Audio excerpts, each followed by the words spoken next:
Good morning! Kamusta kayo? Na-miss ko kayo ha. I think buong December ata hindi ako nakagawa ng video mula November. November hanggang December ata. Okay, so good morning everybody. Alam niyo, wala talaga akong planong pumunta ng Quezon today kasi gusto ko lang magpahinga dito sa Manila. Kasi every weekend talaga nasa Quezon ako eh. Tapos dahil mga bisita. Pero ngayon, ang motivation ko, bakit ako umalis? Sabi ko, kasi yung time ko lang naman na magdadrive, yung gumawa ng video is driving. Kaya sabi ko, sige na nga, punta na lang ako para sa mga followers ko na makagawa ulit ako ng video. At least, yung productive pa rin ako kahit nagbabiyahe lang. Okay, so yun, ano.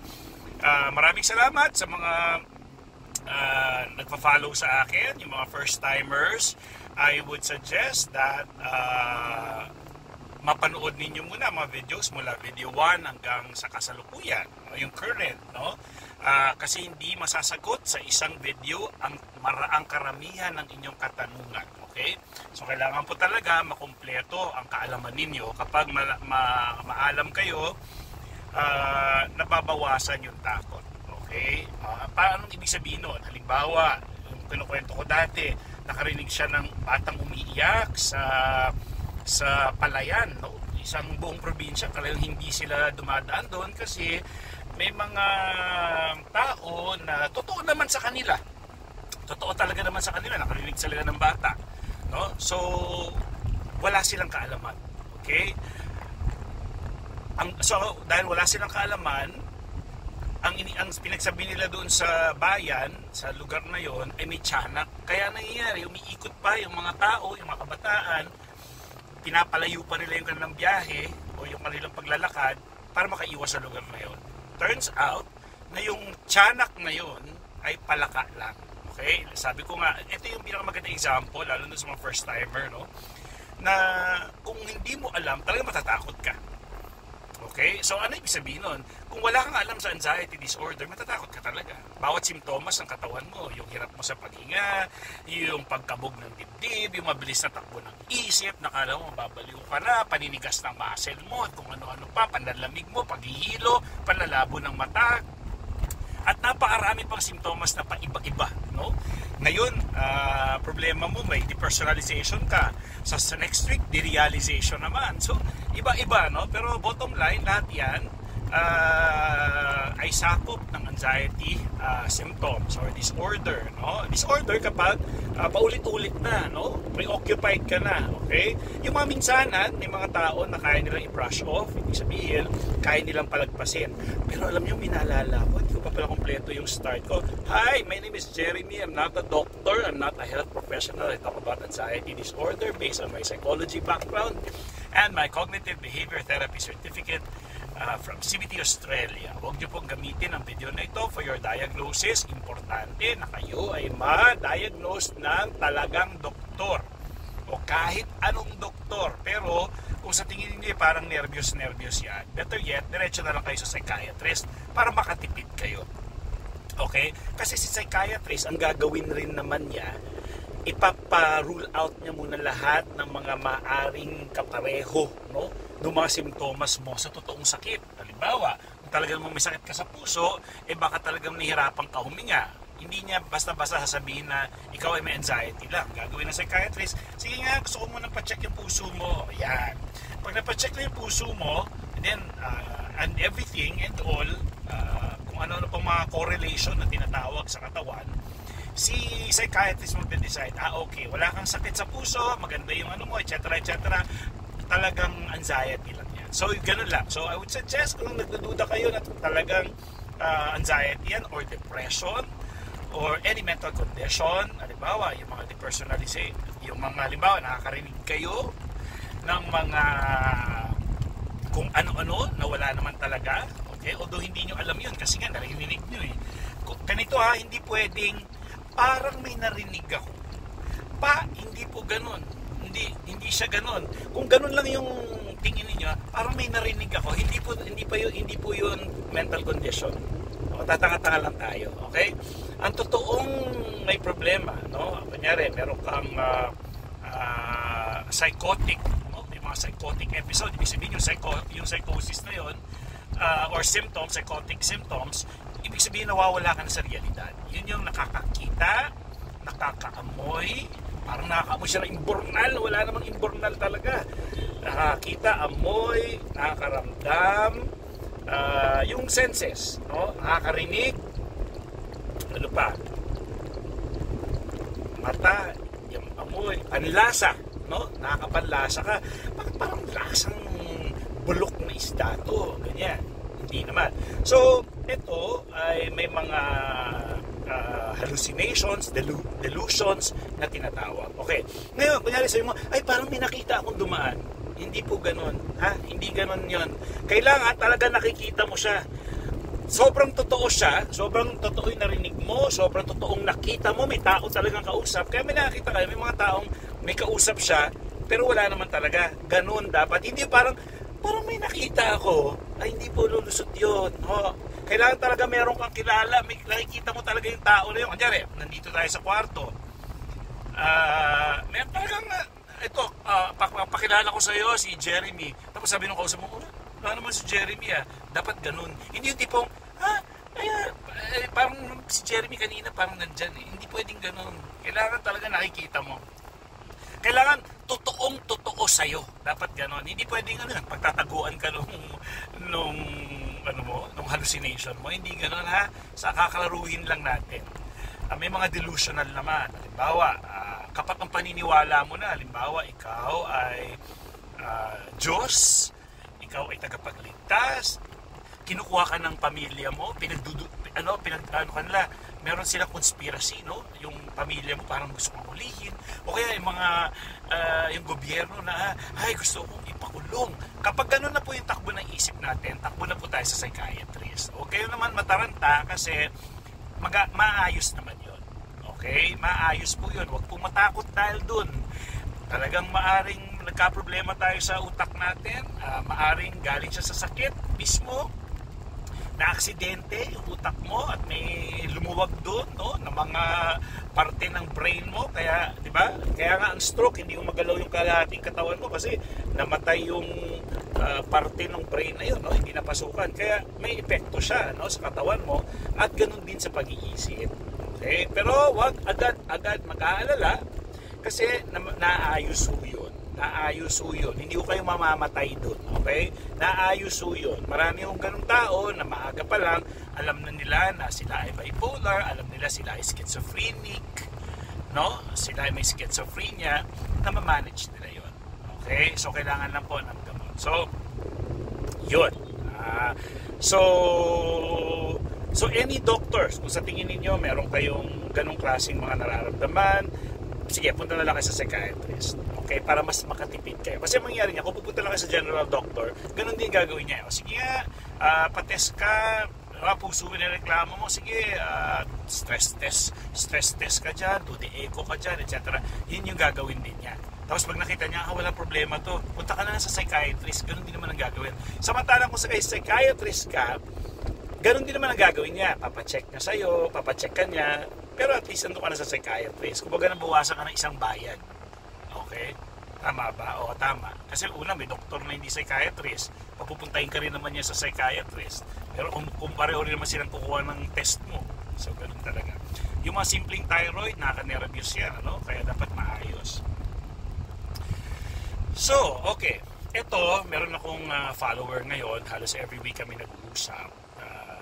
Inaaral ko rin siya, no, kung paano. Although, very common yung problema niya. Common problem ng tao may anxiety disorder, yung lagi nagbabody scan. Ibig sabihin ng body scan, ano nangyari sa ulo ko, nangyari sa pako, nangyari sa ano ko, dibdib ko, sa puso ko, sa paghinga ko, sa lalamunan ko, bakit parang ganun. Normal yun, ano?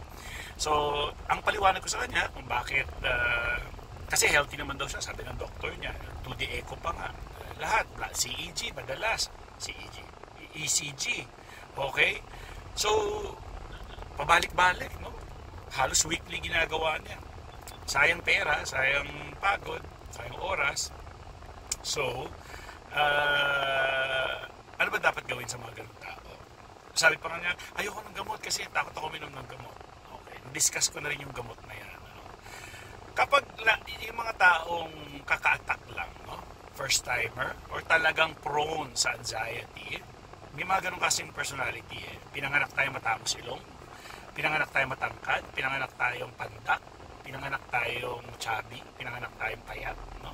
So, pinanganak tayo, iba-iba tao tayo. So, may taong pinanganak na matapang, may taong pinanganak na duwag, may taong matatakutin. Pero, halo-halo yan, hindi lang dahil sa pinanganak. Ibig sabihin, maaaring exposure na rin sa, nature, nurture na tinatawag.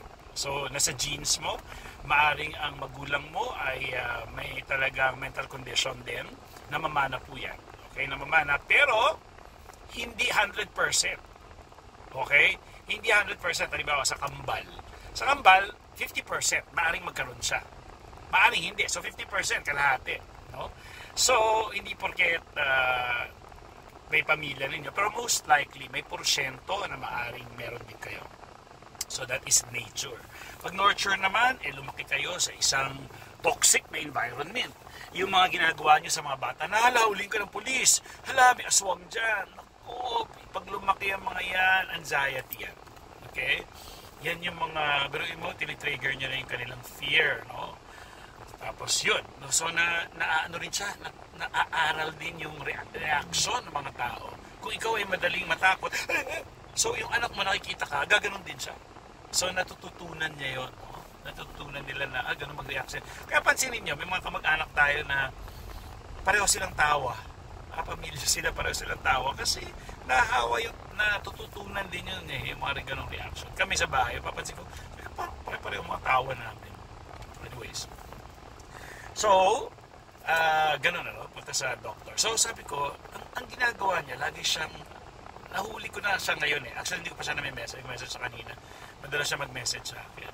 Sabi ko sa kanya, nahuli ko na, ganito pala yung problema niya. Sir, mukhang okay na ako. Mukhang, salamat po sa inyo. Mga ganun siya. Tapos biglang hirit niya. Sir, kaso meron ako, kasi binabasa ako. Ganito, may nakita ako, ganito. So, ngayon ko lang na-realize, oo nga. Sa tuwing magme-message siya sa akin, may nabasa siya, may nakita siya. Yun nga. So, sabi ko, nakita ko na yung problema. Okay. Nung last video na ginawa ko, in-emphasize ko kung bakit lumalabas ang takot ng isang tao. Okay? Una, dahil wala siyang alam. Okay? Dahil wala siyang alam. Halimbawa, kumabog yung dibdib niya. Dahil hindi niya alam na pwedeng anxiety disorder lang yon or panic attack, hindi pa o disorder. Panic attack siya, wala siyang alam, no? Wala siyang alam, takot siya, ano to? Okay? Wala siyang alam eh. Ano to? Takot agad yun. Ano to? Bakit masakit yung dibdib ko? Ba't kumakabog yung dibdib ko? Ano to? Wala siyang alam. Takot. Diba? Ano yun? Kasi yung katawan natin, natural yan na i-rationalize niyo mo nangyayari sa katawan. Sa sarili, sa katawan niya. Sa atin. Ngayon sabi niya, ay, baka heart attack ito. Baka heart attack ito. So, ano yung heart attack na yun? Nag-catastrophize na siya. Kulang sa kaalaman. Paano kung panic attack lang? So, kulang siya ng kaalaman at pwedeng panic attack lang pala talaga.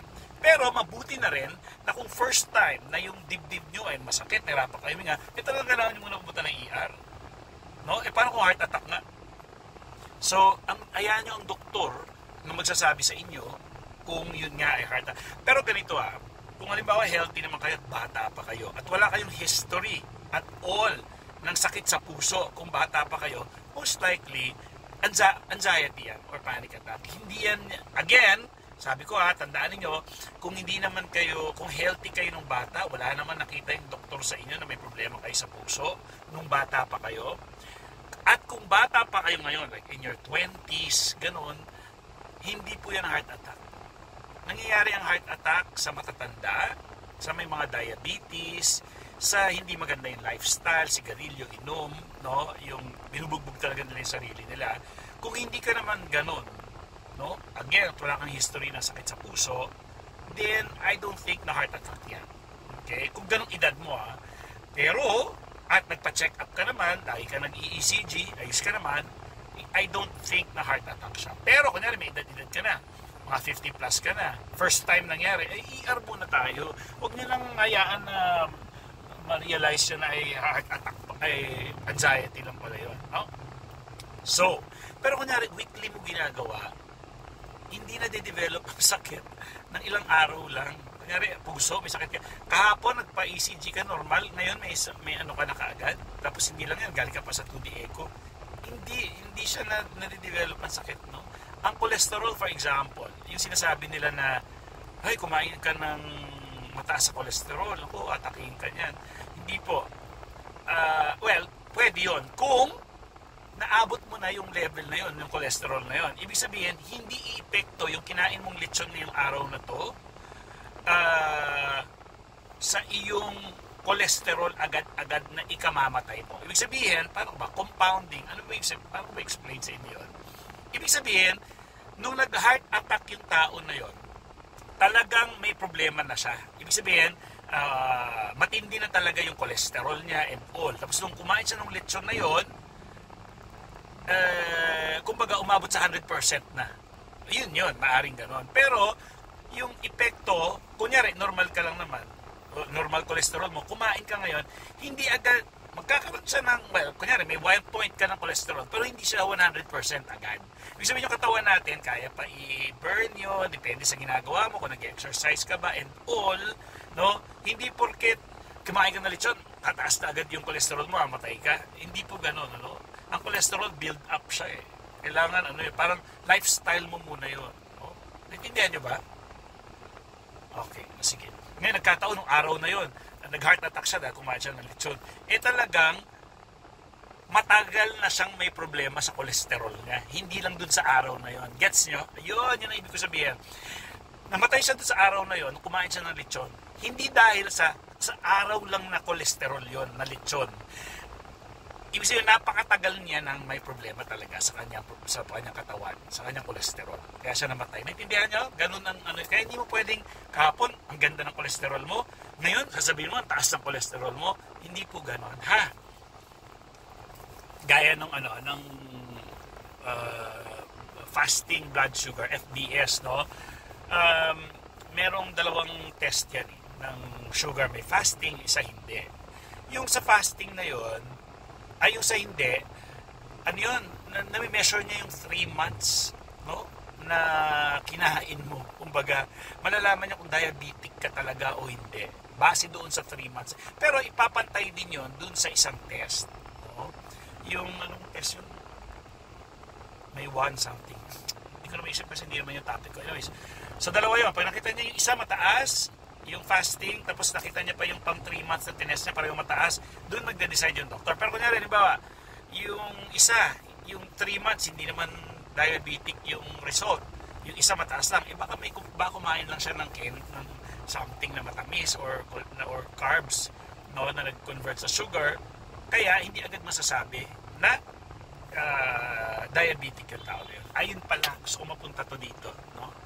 Gusto kong explain sa inyo na napaka-importante na ang doktor ang magbabasa ng mga resulta ng inyong lab test. Okay? Doktor po ang magsasabi. No? Bakit? Sample. Sasampulan ko kayo. Nangyari sa akin mismo ito. Yun dyan nangyari sa akin. Doon sa sugar, kalimutan ko, no? Yung 3 months ko, normal. Yung fasting ko, pre-diabetic. So, nung binasa ko siya, pre-diabetic na ako. Takot agad ako. Okay. Ano pa? May isa, may nakalagay.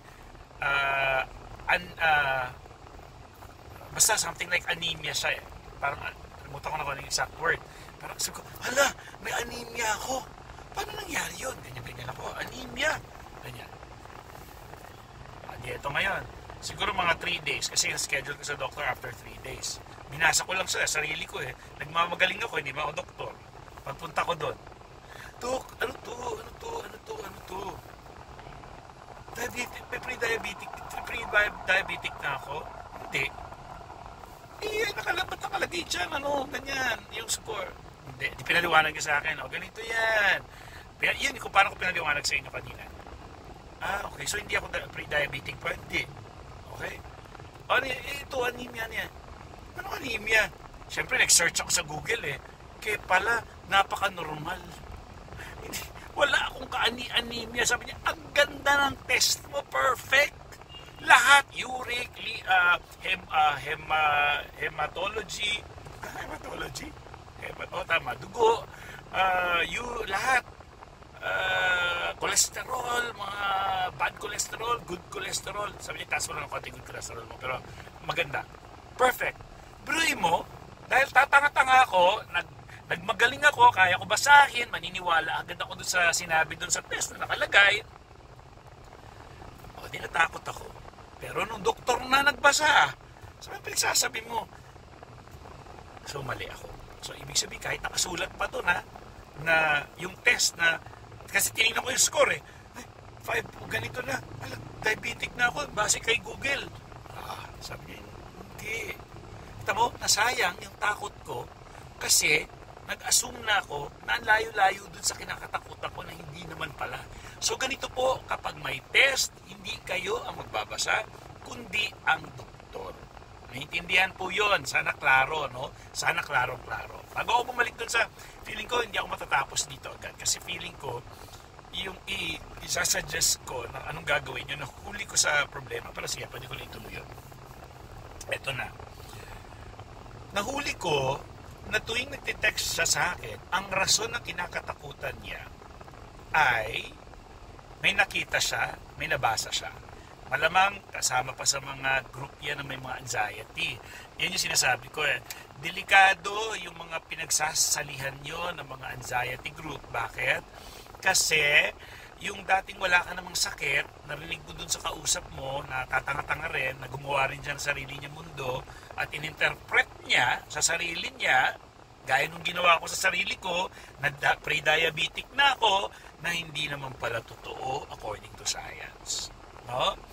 So, pag nakita mo, nabasa mo, napag-usapan nyo sa group nyo, delikado ka na, matatakot talaga. So, imbis na makatulong siya, hindi siya makatulong. Kasi naisip mo, kasi may isang tao doon na ganun.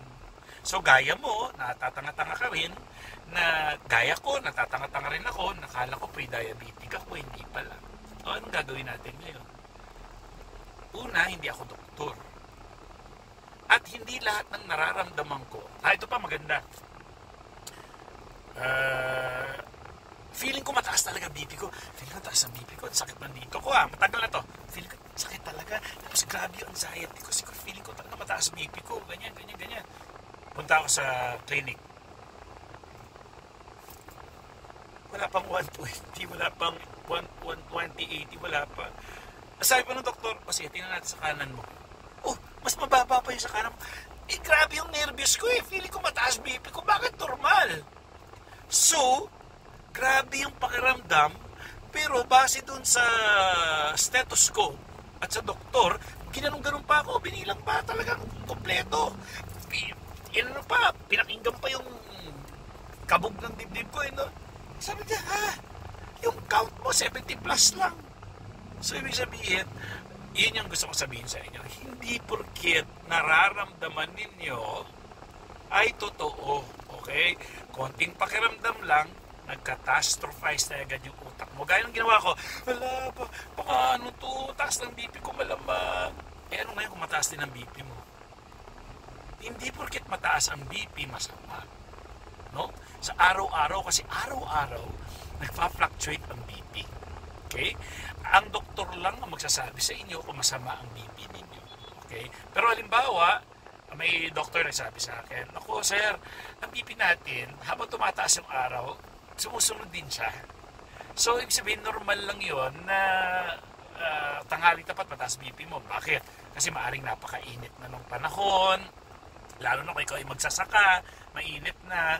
So, talagang hindi ibig sabihin na nung chinek yung BP mo mataas, delikado ka na. Ang pagtaas ng BP na yon ay normal yon ng katawan, na kailangan gawin ng katawan yon. Kasi, halimbawa,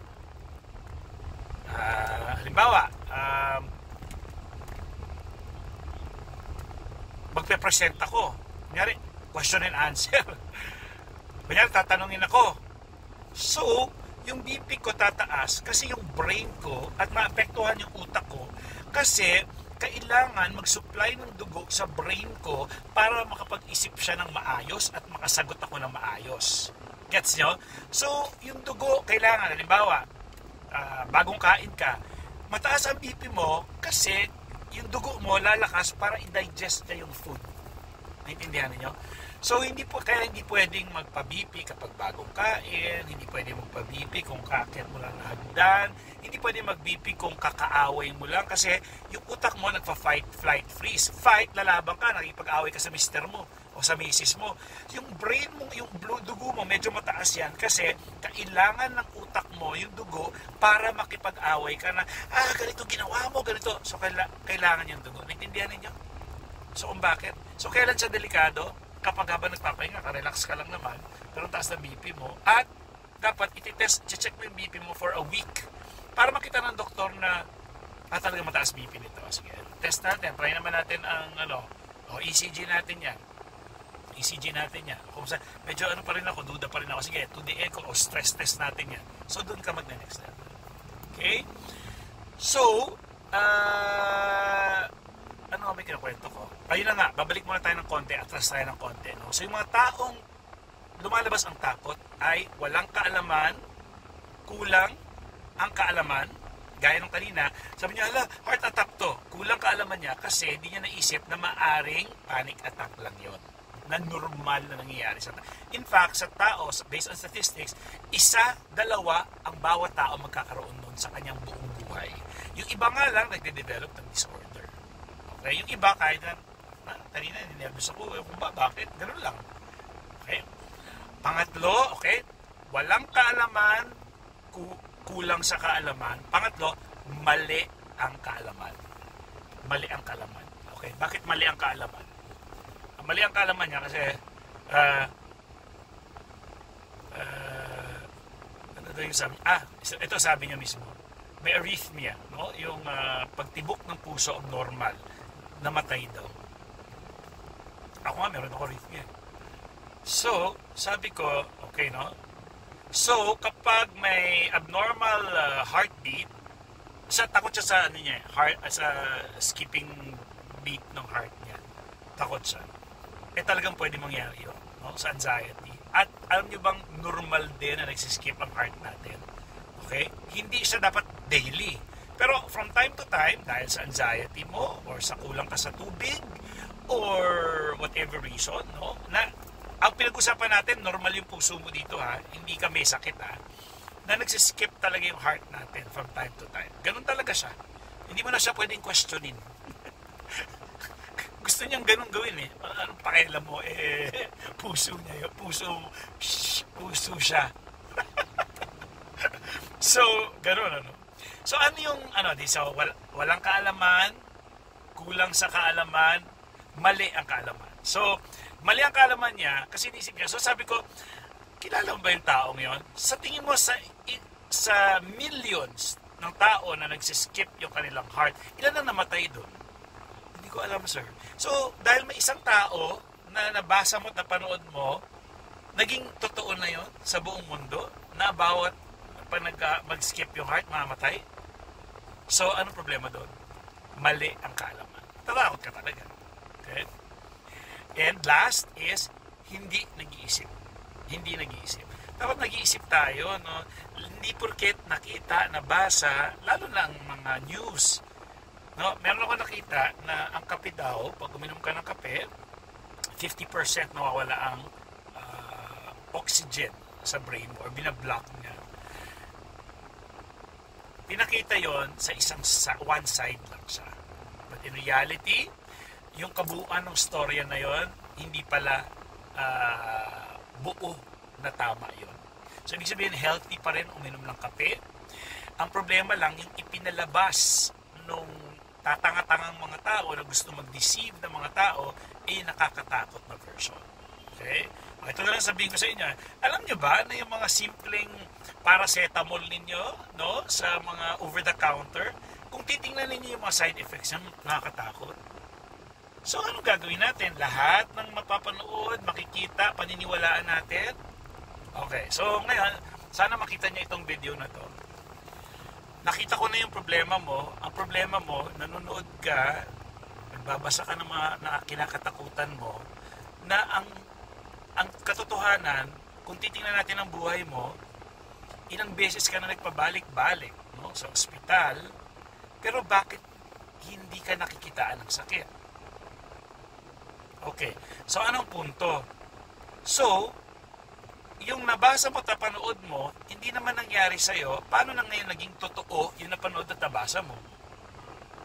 Never siya maaaring magiging totoo siya, pero hindi mo siya mapipigilan. Kung magiging totoo siya sa'yo, dadating at dadaling ka sa ospital kasi nag-heart attack ka.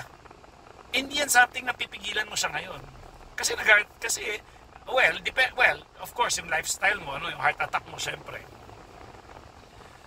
Sa lifestyle talaga yan. Pero in reality, kunyari yung pinagsasabi natin na bigla ka nalang bubulagta at nagpa-check ka naman, ayos ka naman, hindi ganun ang katawan natin. Kasi makikita, hindi naman magtatago yan. Yung sakit mo, hindi magtatago yan na, tago tayo, baka makitang nandito tayo, may sakit. Hindi po. Kaya tayo may test, may simptomas, doon nalalaman na may sakit ang tao. Okay? In fact, sa blood pressure, in reality, kung wala namang simptomas, okay lang yung blood pressure na mataas. Kasi nga, sabi ko sa inyo, naiihi ka lang, tataas na yung BP mo eh. Okay? Kaya rin siya tinatawag na silent killer kasi talaga namang sa totoo lang hindi nararamdaman yan. But some people, they really feel it. Sabi ng doktor, sabi sa akin, kung wala simptomas, hindi naman eh. Pero kung makikita natin, OA, tapos hindi mo alam, ipapacheck ka talaga kung may hypertension ka. That is when. Pero kung gamitin mo isang araw lang, tapos nung chinek ka naman, wala, hindi na naulit. Ibig sabihin, walang dapat katakutan doon. Kaya naintindihan ninyo? So, ano ang ibig sabihin ko doon sa pasyente ko, sa follower ko? Ang gagawin mo lang, dahil ang problema mo ay maling kaalaman, no? Or kulang sa kaalaman, itigil mo yung pagbabasa, pag-follow, pag-search ng mga kung ano-ano, kasi ang simpleng paracetamol, no? Ang simpleng mga gamot, kung hahanapan mo ng side effect yan, nakamamatay. Ang paracetamol ginagamit halos pati mga bata umiinom yan.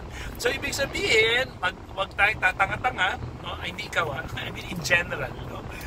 Na hindi porket nabasa, napanood, may isang taong namatay doon. Ito pa tanong, talaga bang yun ang rason ng kinamatay ng taong yan? Talaga bang totoo? Kompleto ba yung information? Okay?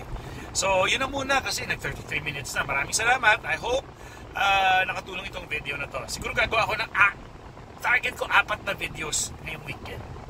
Bye guys! Thank you!